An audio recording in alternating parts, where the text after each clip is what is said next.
Hello guys, I just want to do a video about the Alva Creek, the fish dying at Alva Creek. So I was at the Alva Creek the other day and I saw all the dead fish everywhere. And then I saw a reporter who was stood on top of the Black Bridge at Alva reporting on it and saying he's looking around, he couldn't see any dead fish. And I thought, well hang on, I was there the other day and I saw dead fish everywhere. I witnessed it with my own eyes. So I've gone there tonight. So right, I'm going to film these dead fish and show them. And I've got there and there are no dead fish. But what there are fish coming out over the top of the Black Bridge weir. They're escaping the weir now. And I've realised that what's happening is on a spring tide, the water is high enough for the fish to come out. So what's happening now, sometimes you've got really high springs, like 3 meters, 3.2s, 3.4s. Sometimes you've got quite low springs, let's say 2.7, 2.8. Where you've got the low springs and the water can't get over the top of that weir, the fish are stuck in the weir, in the pond essentially. So we've just come off of a spring tide which is high enough for the fish to escape. But what we've got coming this week are neap tides, small tides. The fish are not going to be able to escape, and they're forecasting temperatures of 40 plus degrees. There will be lots of dead fish around the Alva Creek this week on the neap tide and in that heat. So for anyone that walks around there and sees that, and they're quite concerned that this is a permanent issue for that pond, it's not.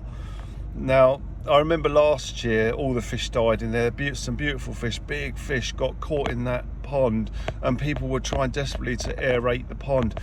This is a great temporary fix for that pond, but it's not going to be required all the time, only on neap tides.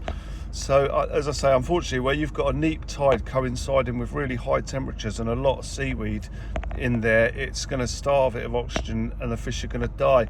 But I was really just doing this so that people don't worry that this is a permanent issue. People visiting the area might see all these dead fish there next week and say, "Oh, why haven't the council done anything?" To be honest, there's not a lot I don't think the council can do.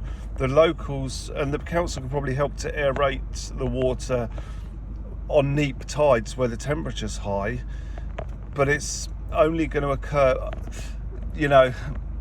I was going to say it only occurs over neaps, but where you've got a neap tide that then backs onto a really small 2.7, 2.8 spring tide where the water doesn't quite get over the top of that weir, I mean, it will get over, but it might trickle, not enough for fish to get out full body out of the weir, over the weir, which is what's happening now. I've just been there and there are fish getting over that weir now because the water's a foot deep on top of the weir. But yeah, so that is the issue. The issue, it's the tides and the heat and the amount of seaweed in there. It may be obvious to some, but it's not going to happen all the time, only on certain tides, and it's a cycle of life, it's just one of them things. I don't think there's a lot that people can do. I mean, the costs for aerating the water permanently against aerating it every neap tide, I mean, it's just not practical.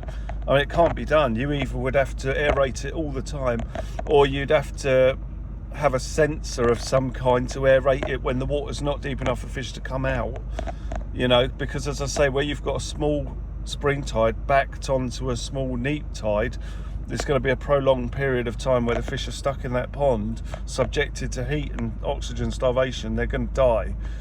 I can't see any practical solution to it, but that's what's happening. It's the tides coinciding with the heat and the weed. That's it.